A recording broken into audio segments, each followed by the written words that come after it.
go. So once again, good morning, everyone, and thank you for joining us for NACAC's Guide to Ethical Practices in College Admission, how we got here and what's next. We are looking forward to spending the next 30 to 45 minutes with you, going over a topic that is timely for our profession from multiple angles. We do recognize that among our membership and those joining us who may not be members of NACAC or SACAC, there are varying degrees of understanding and knowledge of ethical practices in college admissions. So whether you've been in this profession for 15 plus years, maybe you have served in various capacities within college admissions, or maybe this is your first engagement with SACAC, our hope for today's presentation is that you leave our conversation with a greater appreciation for the work that has already been done throughout the years to establish the importance of ethical decision-making in our profession for the benefit of the students that we serve. First, we'd like to take a moment to introduce ourselves to you. Hi, everyone. Good morning. I am Emily Coffey, and I'm the college counselor at Mount St. Mary Academy in Little Rock, Arkansas. I've worked in admissions for about 6 years and college counseling. And this has been my first year serving on the Admission Practices Committee as co-chair with Melissa. Wonderful. And hello again, I'm Melissa Klein. I serve as Director of Admissions at Furman University in Greenville, South Carolina. I have worked in college admissions for almost 10 years, and I am about to enter my 3rd year serving as the Admissions Practices Committee co-chair for the SACAC Board of Directors. And I will tell you, although the role of the AP committee has been in a state of transition for the past 2 years, we are so excited to finally embark on some new goals, some new expectations for this coming year. What we would like to do now is to get a sense for who is in our audience. So we do have a poll that we'll launch here in just a moment. That's going to include 5 questions. So some more tactical ones, getting a sense for your role and what type of organization you work for, how long you've worked in the field. For our purposes too, how familiar you are with the Guide to Ethical Practices in College Admissions. And then maybe a couple of fun questions to get a sense for where we are from a mental and emotional state at this point in the year. So Caitlin, can you go ahead and launch that poll for us? Perfect. I'm hoping that poll is live for everyone to see. And if you wouldn't mind taking a minute to answering those questions so we can get a sense for who's in the audience.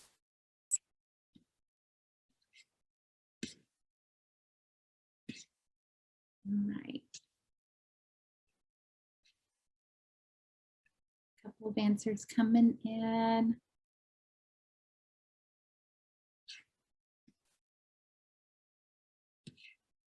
And don't worry, we'll share the results with you all so you can see this before we move forward, so you all know who is in the audience as well.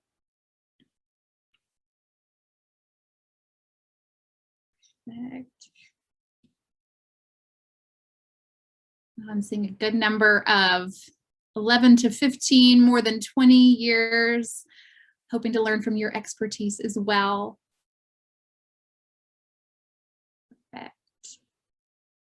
A lot of you are interested in going abroad. I think travel, I am equally very excited about traveling as soon as we can. I've been really excited to see the answer to the May 1 question, and we are almost at a tie between 3 of them right now. I love it. So we're going to give it maybe 15 more seconds to see. We're still waiting on a couple of votes, and then we'll share it with you all.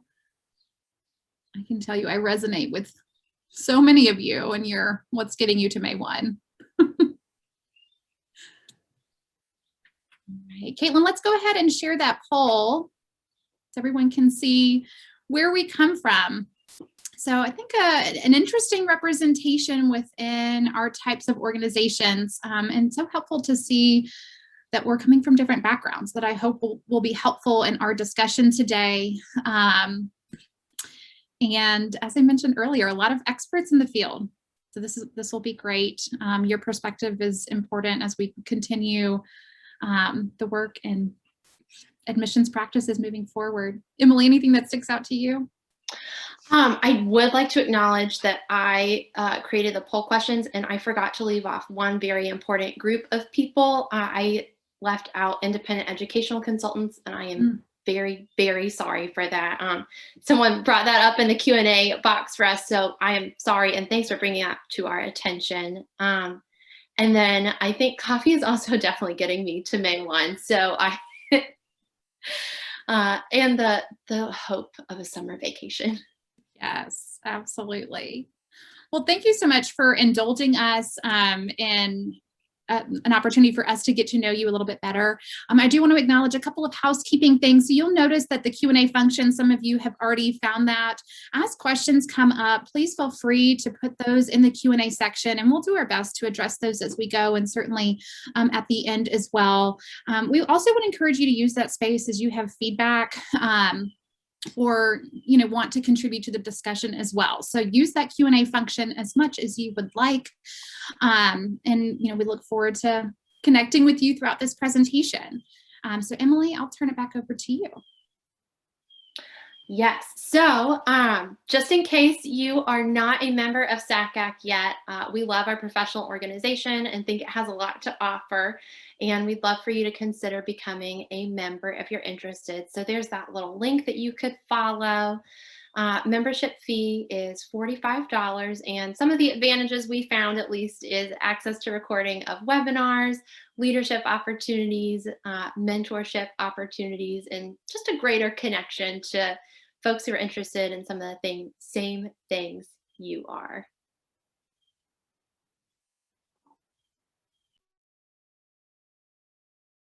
Just chit-chatting on mute, goodness. So it is our goal today to provide you with a historical framework for the function of ethical practices in college admissions. Our discussion is going to evolve around the admissions committee. We're going to consider current issues in the college admissions landscape that really demonstrate the importance of ethics in our work. As I mentioned earlier, there may be some of us in the audience who have been a part of this profession through every iteration of NACAC's ethical codes. And for some of you, this may be your first presentation where you hear about ethical decision-making in our work. The Admissions Practices Committee is one of the required standing committees for each NACAC affiliate.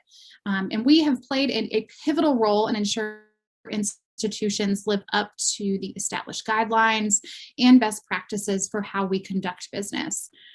It's important for us to understand where we've come from as an organization and what the road ahead looks like for how our profession can continue to uphold and value ethical decision-making under the new Guide to Ethical Practices in College Admissions. So while a portion of our discussion today will focus on outlining former iterations of NACAC's ethical codes and guidelines, we intend to spend a portion of time today addressing some of the intrinsic benefits of ethical behavior in college admissions. As well, we need your assistance in shaping how the admissions committee may continue to support you, your colleagues, and the students whom we all serve through a few channels of feedback that we'll discuss at the end. So I'm going to jump into a little bit of a historical review of where we've come from to help us understand where we're going moving forward. And since 1937, NACAC has grown to be the largest trade organization focusing on college admissions. Throughout its 80+ year history, elements of ethical practices, professional standards have been an important component of training, networking, and collaboration among the various member institutions.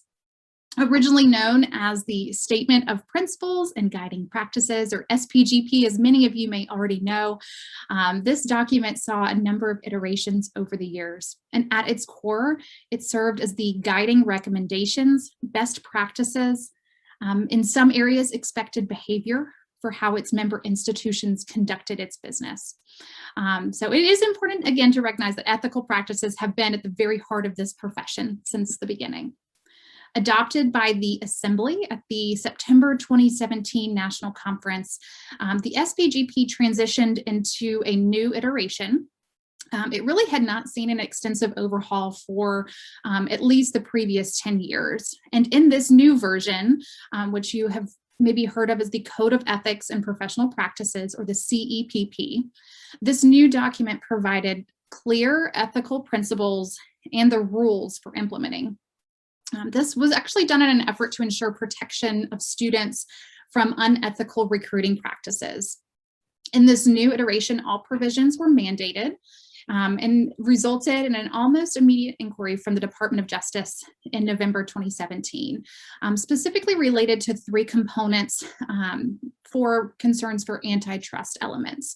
Specifically, those components were: one, limiting the active recruiting of transfer students; two, offering incentives as part of the early decision process; and three, the active recruiting of first-year freshmen after May 1. In response to the DOJ investigation, the NACAC Assembly voted to place a moratorium on the enforcement of these three specific provisions while the ongoing investigation took place. So these three critical components guiding how member colleges and universities conduct business, but through the lens of the Sherman Act, actually prohibited restriction of trade or the reduction of competition in a marketplace. These three rules were viewed as unlawfully restraining competition among NACAC's member colleges, and again, through that lens, demonstrated harm to college applicants or potential transfer students. A good example of that being the potential benefit that results from colleges competing for students, such as competitive financial aid packages. So 2 years later, at the September 2019 National Conference in Louisville, Kentucky, the NACAC Assembly voted to remove those three concerning provisions from the Code of Ethics and Professional Practices. And 1 month later, the NACAC board agreed to the terms of the consent decree.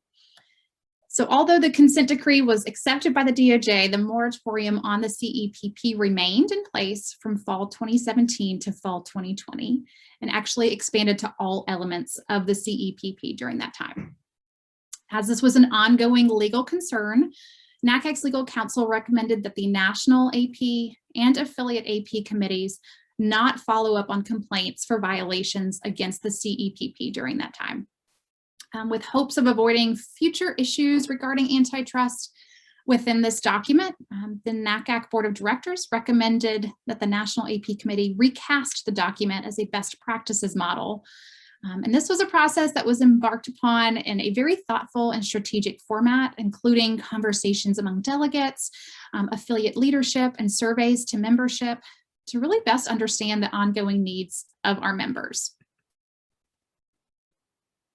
After the National AP Committee's work in researching similar organizations' ethical codes, considering the feedback that they heard in conjunction with legal counsel, results were shared with the board for consideration in February 2020. And 1 month later, the board charged the AP Committee with drafting a best practices version that would continue to safeguard those best interests of students, and while also clearly articulating the organization's values and ethical priorities. So April 2020, we saw the final judgment for the Department of Justice. And as a result of the consent decree, NACAC will be monitored for the following 5 to 7 years and must comply with all facets of the consent decree. Formal work on this new best practices document began at this time, again, with feedback solicited from the affiliate AP chairs in May 2020. Emily, I'll turn it over to you. So things really started to pick up speed in June of 2020, and this is when the NACAC Board of Directors approved the proposed guide. And this next step that then brought us to was that all NACAC members were invited to provide feedback about the draft via an emailed survey. And NACAC was really pleased with the representation and the response rate that they received from membership and the affiliates. And they use that information to then make the final revisions to the guide, which then brings us to August of 2020, when the draft of the guide is shared with the membership before the virtual 2020 conference in September. and NACAC members voted via an electronic ballot and approved replacing the CEPP with the guide. So where does the Admissions Practices Committee fit into this conversation? As Melissa mentioned, we're the only required standing committee for all of the affiliates, and we were used to doing kind of compliance work, but now we're moving into an education framework. So as evidence in this timeline, we've had a lot of changes, and you might be thinking, what is the same? So first off, the guide continues to keep the best interests of your students at heart. Chances are if someone asks you, like, Emily, why do you do your job? You immediately say some version of for my students, because we all know the answer is definitely not for the money. So in the guide, most of the formerly mandated practices remain as recommended practices, such as providing guidance and information to help students determine the best fit for them in college, and also maintains the recommended guidelines of May 1 and October 15. Something that I find really important is the preamble in the new guide says, NACAC's Guide to Ethical Practice in College Admission is the conscience of our profession. It can guide our actions in the face of current and emerging pressures. It empowers us to build trust and find common ground while we work to ensure that every student's dignity, worth, and potential are realized in the transition to post-secondary education. While the heart of the document, our moral compass that guides our work, has not changed, as Emily just referred to, there are some tactical adjustments to the document that we want to outline. Under the guide, all provisions are now best practice and recommendations. So no longer will there be enforcement or mandated expectations, and no longer a compliance element to what the Admissions Practices Committee is charged with doing moving forward. So this change also marks a significant shift for the NACAC AP, our affiliate committees, and how we think about the work that we do moving forward. At one point focused entirely on enforcing compliance, we've now shed this responsibility, and our energy and focus will be on the elements that we're going to discuss moving forward. So although the recommended practices are less specific than the mandatory practices once were, the guide now includes a more descriptive text of NACAC's core values. It's more interactive, including links for supporting the recommended practices. While there are no sanctions for non-compliance under the guide, the hope is truly that the moral compass of our organization, our members, our institutions, will continue to move us along a path steered by ethical behavior, again, for the benefit of our students. So the big questions are, how can we as a profession continue to strive for ethical excellence during this time? How can we as an Admissions Practices Committee appropriately support and advocate for ethical behavior moving forward? And how do we demonstrate the benefits of acting ethically without compliance measures? And would love for that to be kind of reflective questions for you all as we continue through the presentation, and would love to solicit your feedback on those particular questions. So continuing the work of NACAC as a guardian of ethical practice without the ability to enforce our principles for practice will be an important part of our work as we move forward. The Ad Hoc Committee report on leadership in college admissions stated, the Department of Justice investigation into NACAC's Code of Ethics on restraint of trade grounds has resulted in an irreversible change in direction for NACAC, one that seems destined to move us beyond a role in which we self-regulate, to one in which we must advocate and rely on our core values to represent what is good and noble in higher education admission, while also naming what is wrong and detrimental.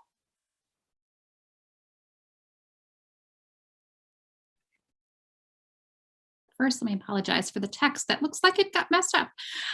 So now that you all have a strong historical framework for NACAC's ethical guidelines, here is really where we begin our next phase, and where your input will be immensely helpful moving forward. The ability to carry out the charge of advocacy and education moving forward really rests on three main pillars: First and foremost, advocating for critical issues and equipping our membership to advocate for themselves and their students, and for educational policies at the institution or the state level. So almost seeing some more crossover between advocacy days, legislative issues, and how that infuses with the Admissions Practices Committee. Second, clearly communicating with our members the intrinsic benefits of operating ethically, how this benefits institutions and why. So we do know that the message of admissions practices and ethical behavior will have to be tailored based off of the different audiences that we work with. This approach will only be successful if we're also educating our membership, our students, and our non-members along the way. And a couple of those audiences are ones in which we've not previously engaged, thinking about how your students and our students are aware of these ethical practices that we strive to work by. For much of this year, our committee, the NACAC AP committee, we have been working to construct scenario examples to help demonstrate the ways that we can continue to strive for this excellence under a new best practices model. I'm going to turn it over to Emily, and we're going to highlight some of these example case scenarios. So I don't know about y'all, but first we're going to start off with an example that's helpful for those who are working on perhaps the high school side of things. And then we'll transition to a scenario that might be a little more helpful for those in the college side. Even though we acknowledge that most of us exist in this gray area in the middle, right? So right now you might be experiencing the awkward workplace conversations when it's lunchtime and a teacher comes up to you and they're like, oh, do you know where Emily is going to college? She is so smart, and I bet she has gotten some great offers. How much scholarship money has she received?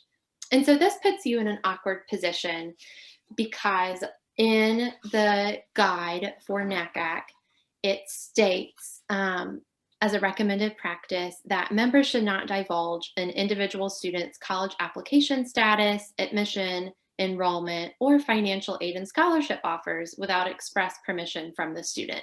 And Emily has not given me permission to share where she's going to college. And so it can be kind of like strange to navigate those workplace conversations. And if you have a better suggestion than what we have, we would love for you to share it with us. But one tactic for not being rude, but remaining, keeping the student's information confidential is you can say, you know, Emily has some great options ahead of her, and we are so excited and proud of her. Did you know that our class of 2021 so far has received $10 million in scholarships? We are just so proud of them. And so we take the focus away from the individual student and we bring it to the class as a whole. If the teacher does keep pressing and doesn't get the message that you just don't really want to talk about this / shouldn't talk about it, then you can be a little more direct and say, you know, Emily has not given me permission to talk about this. It's a pretty stressful time for her to be making decisions. But if she does want to share that information, I'm sure she'd kind of be more forthcoming with you. You should have a conversation with her. It's kind of weird interacting with people and not in a room in front of us, right? But if anyone has any suggestions of things that you would do differently, or a scenario where you felt like you had a really good response, feel free to put that in the Q&A, or raise your hand and we can unmute you, or we can invite you to unmute yourself if you raise your hand. I'll give folks a little bit of a chance for that, but being cognizant of time, I'm going to go ahead and talk about our next scenario, but know that we can kind of move in conversation and discussion between the two. So let's say you are working with John, and John has been admitted to the Honors College at X university, but this offer is contingent upon him enrolling in the program and to the institution by March 15. So John comes to you and he's like, oh my gosh, I can't make this decision yet. I'm still waiting to hear back from 2 other schools for their regular decision deadline. But like, I love this honors college opportunity, but my parents need to see the money so we can make the right decision. And he's just getting like really spun up about this.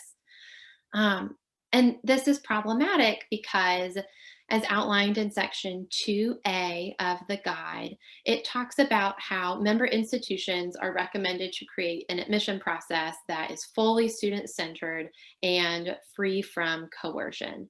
And one of these big tenets is not asking students to make a decision until May 1. But John is being asked to commit to this honors college by March 15.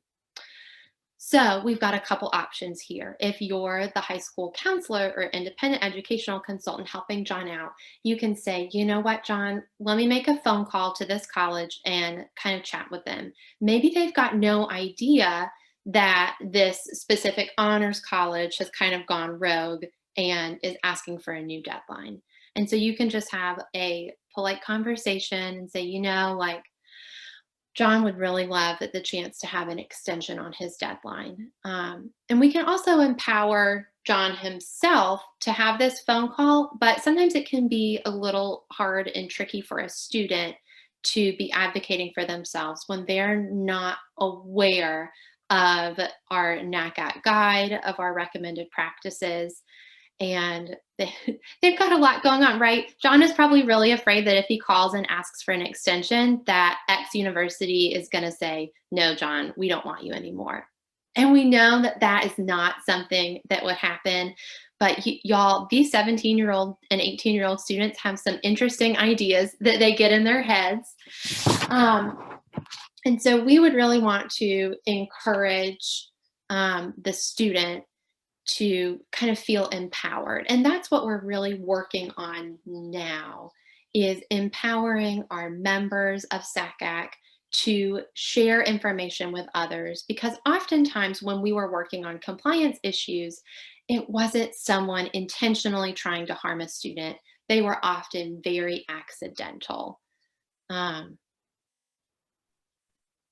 Yes. I can give an example from, just in discussions with colleagues at other institutions, maybe larger schools where different departments have program applications, and it's just a lack of awareness that there is a broader organization and the May 1 deadline. So it becomes about creating content for our colleagues on the college side to be able to push out to various departments. We have a program on campus that was encouraging incoming students to apply for a virtual boot camp. And as part of this, they wanted to advertise essentially a discount, but they referred to it as a scholarship. And it became an educational moment of, we really don't want to use the language of scholarship, because then it assumes that it is in some way connected to their admissions process, the aid that they've been awarded to come to our school, and then a sticky situation of, are we asking them to commit early because of this potential discount or scholarship? So it becomes more just a conversation and an opportunity to educate. But you bring up a really great point about empowering our members and our member institutions to think through those different pieces. Gosh, we have gotten some great things coming in on our side in the Q&A box. One listener, not a radio station, but one person talking about our first scenario that we used, talking about Emily and her scholarship and college decisions, thinks that the second response that we offered is a better one. They mentioned that it's important from the get-go to establish that the information is confidential unless the student wishes to share the information. I think that's a great part, great point. The next one is, it seems like many scholarships have earlier acceptance deadlines. Thoughts about that? My thoughts are, it does not fall in line ethically with what the best practices model of the guide would indicate. And this is where providing our members, our students, language to help them advocate for themselves, and even being able to refer back specifically to the guide. As Emily mentioned, so much of what we worked through when we were in a compliance model were just not knowing. So even starting with a general conversation can usually lead to results that will benefit students, or I would hope would lead to results that would benefit the student.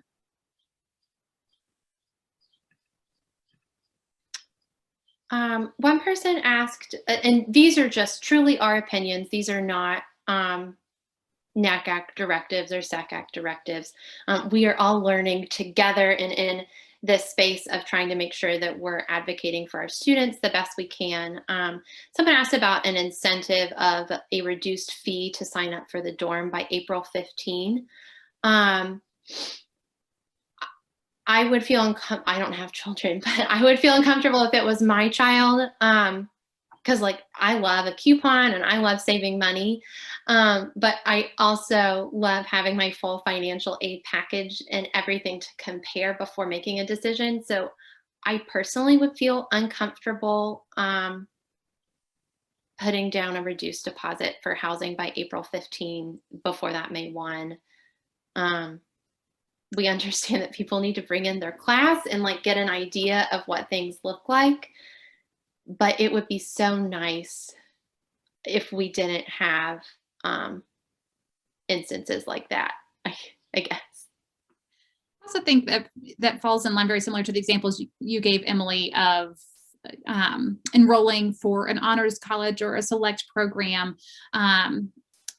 earlier before the May 1 deadline. So while it may not be an intention to incentivize the process, but from more a operational standpoint to get the ball rolling. And I see a couple more questions about this as well, that perhaps it's the language that we use in talking about looking for example of priority deadlines, talking about the function behind a priority deadline, and ensuring that students know that they are not going to be at a disadvantage because they are still considering options. So it's all about the language that we use.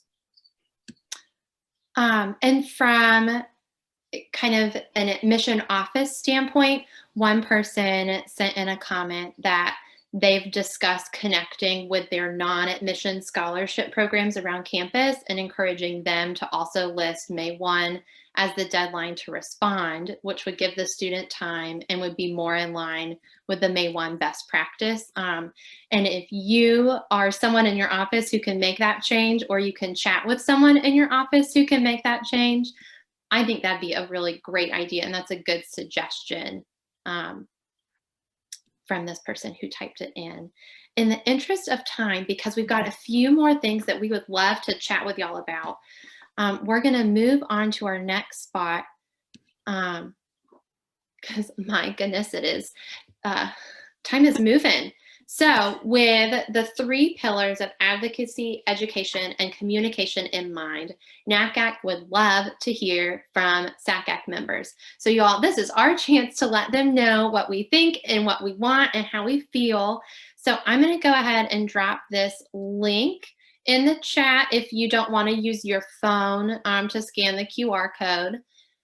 Take your pick, follow your heart. But NACAC has a series of questions that they would love to get your feedback on. And if you're like me, your feedback is going to come when you are driving home from work on Thursday afternoon, and it's not in your head on this Monday morning. So take your time. We have got time to compile your responses. They are all anonymous, so we won't know who you are. So feel free to let us know what you really think. And on here, you can see these 3 questions. These are going to be the first 3 questions on our form. And then our next slide has the remaining 4 questions that are going to be included. And these are all questions that NACAC has asked us to ask y'all. So they like really want to know. Yes, we very much want to know as well. Emily and I and the Admissions Practices Committee can really only move forward effectively if we are doing so in a way that's going to best benefit you as SACAC members and SACAC institutions. I know we're careful of time here, and I know based off of the questions that have come through in the Q&A, maybe some of the observed trends, but you know, I'm curious if any of you are comfortable sharing with us what are some of those observed trends that you've seen this year that maybe would be helpful for discussion today or initial discussion as we move forward as a committee. So again, in the interest of time, I'll keep going, but hope that you will continue to drop that information in the Q&A so we can learn from it. And also, if you feel like you've got something that's a little too complicated to explain in a written format and you would like to talk with us, if you raise your hand, then we can invite you to unmute yourself if you'd like to talk out loud. Perfect. So I see a comment in the Q&A that came through talking about colleges that are short on enrollments, actively recruiting students who are offered admission but deposited elsewhere. Seems that there's nothing stopping them from doing so. Thoughts appreciated. And Dave, you're correct. Now that we're operating from a best practices model, still, we would encourage our members to think through ethically what that means for the students that we work with. And the position that it puts them in. And that's where the work that we do and the work that you do is counseling your students will be so important. You know, we've had conversations earlier, really great feedback from counselors who say, you know, I have a very large caseload. How am I going to be able to effectively communicate that? And that's where, as we think through the messages and the handouts and the presentations that we're able to supply, is there a way for our committee to serve in a role to advocate for students and to provide them with content that's going to help them think through how to navigate those conversations if they don't have someone in their corner to support them and to explain to them why that's maybe not ethically sound within the recommendations from the guide.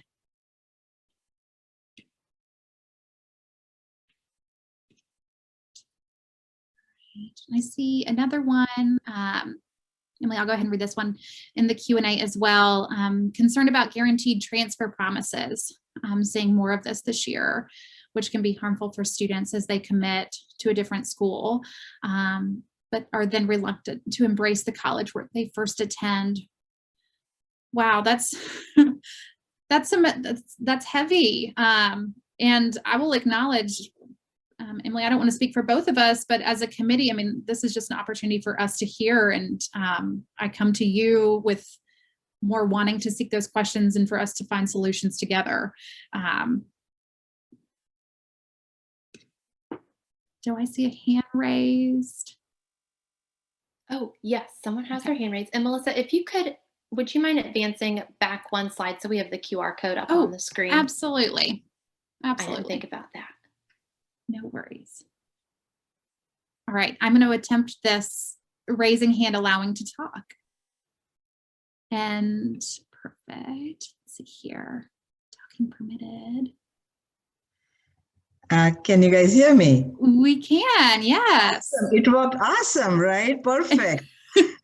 You get to hear someone. And so I wanted to quickly share a colleague of mine who has a situation where a student has been admitted to the school, but is on wait list for the honors program. Now the student wants to go to the school if only he's admitted to the honors program. So he's in a dilemma. If he doesn't say yes by May 1st, he probably will be removed from the admit list. But let's say he comes off the honors wait list, then he has lost a chance because he's not put in a deposit by May 1st. So it's creating a zone of confusion, conflict, and stress. So I'm not sure if there is room for you to address this.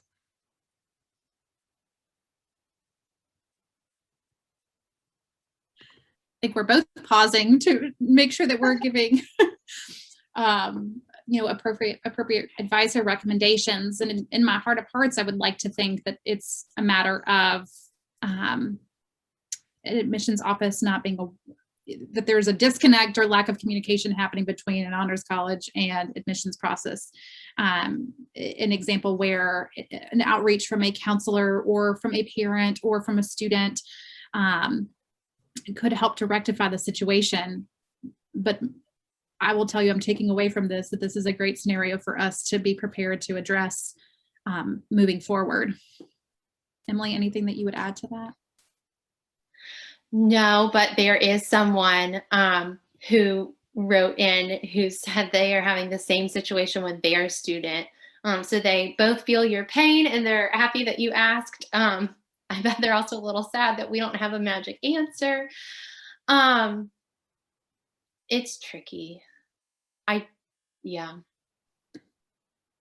But I think what as we're looking at these trends and these observed frustrations and concerns, what we're seeing is how important it's going to be that we continue to hear from our membership about the issues that you are experiencing, even though we won't be in a position to seek compliance or to advocate on your behalf. But what we are able to do is catalog these experiences and work over the next year or so to create content for you and give talking points similar to the case scenarios that Emily referenced earlier. And we had one person write in, could we advocate for the student in that situation by contacting the college?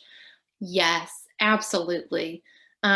Because hopefully, like Melissa stated, they just don't know that this is happening, or maybe there's more information that the student was perhaps sent via email about what this whole process looks like. And I don't know about y'all students that you're working with, but that email is like a black hole for them this year.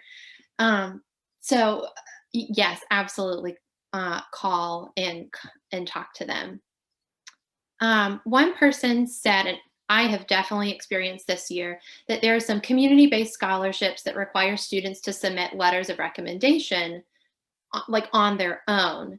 And this meant having to share the letters with the student. How do folks feel about this? As a school policy, we don't give students letters of recommendation.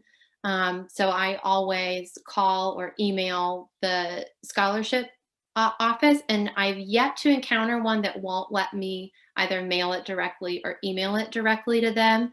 I have really pulled the COVID card this year, like, oh, it's a hassle for me to print this out and mail it, and I can't get it to the student. Could I please email it on their behalf? Based on our school policy, we keep these letters confidential, and they've always been happy to comply. But it can be hard sometimes to get in touch with organizations, especially if your student is applying for the scholarship a day before it's due. And this can create a huge workload on folks who are dealing with caseloads of a lot of students. Which I think is also something that's important to acknowledge, that yes, we would love to advocate for every student, but sometimes we don't have the capacity to do that.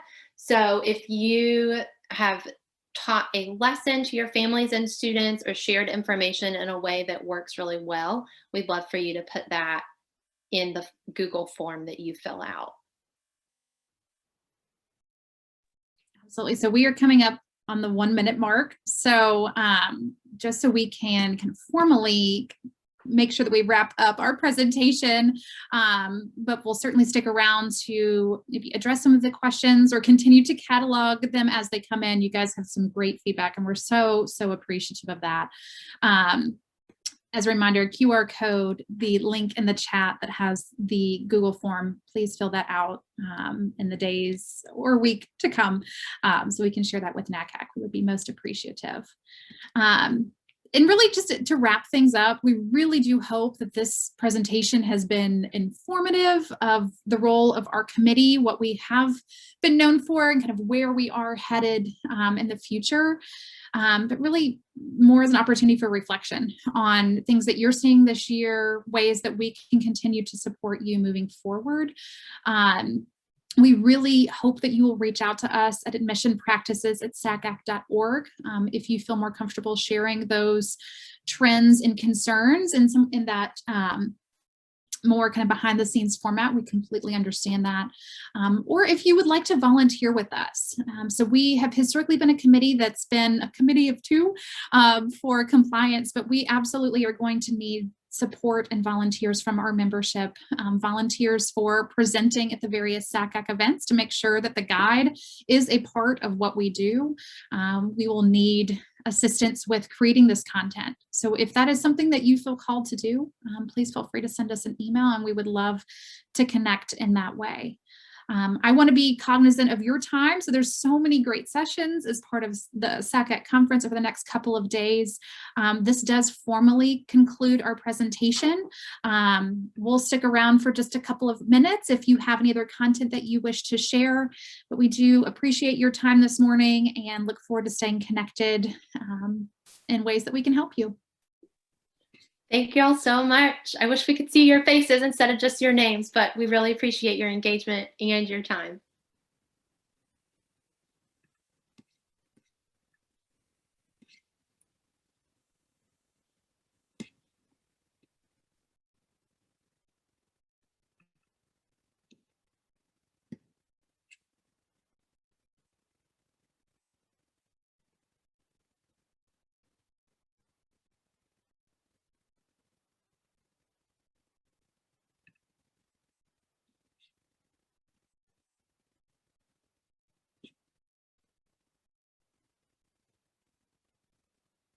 Emily, I see a hand raise, I think.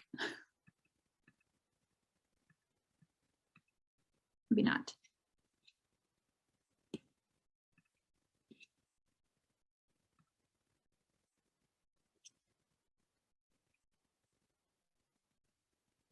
Oh, Dave, that is a great comment about Canadian schools. And that's something that we can certainly pass along to our colleagues for international ACAC. And honestly, for our discussion at the larger national AP as well. Yeah, it's a great question.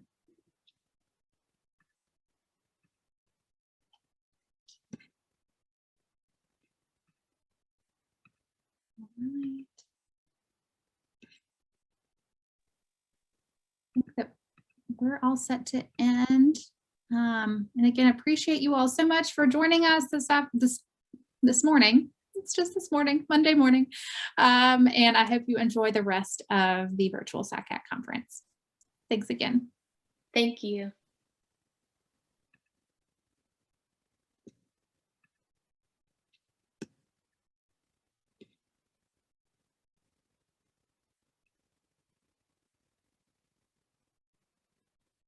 Caitlin, should we end the call or should we stick around for just a minute?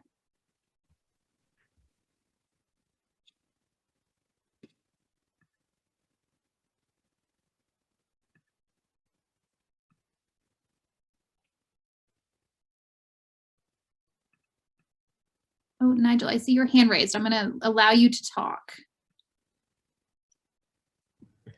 Oh, appreciate it. Oh, thank you for that. No, I just had a quick question about the slide deck. Is that going to be made available, or is it like a general data place that I can access all of the slide decks? That's a great question, Nigel. Let me confirm with the National AP Committee, but I don't see why the slide deck couldn't be shared. Yeah, we just want to, some of the stuff we just want to share with the campus community. Oh my goodness, absolutely. Nigel, do you want to drop your email into the chat real quick? Yes, ma'am. Perfect. Thank you so much, and thanks for joining us. Oh, thank you. Excellent presentation. Thank you very much. Thank you. Oh, so do I drop it under, I can't drop it in the chat because it says it's disabled. Can I Okay. drop it under Q&A? That would be that's perfect. And we'll just see it, not everybody else. Okay, thank you. Sure thing. Thank you. All right, I'll wait for Nigel's email to come through, and then Caitlin, I think we'll be good to end it. All right, awesome. Great session. All right, and Nigel, I got your email. Perfect. All right, have a great day. Did you Thanks for see joining. Mark's? Oh, Mark's perfect. Yeah. And we'll have a list Took a of picture. we'll have a list of attendees from SACAC, so we should be able to follow up with everyone with the information. Okay, great. Have a great rest of your day. All right. Thanks, Caitlin. Thank you.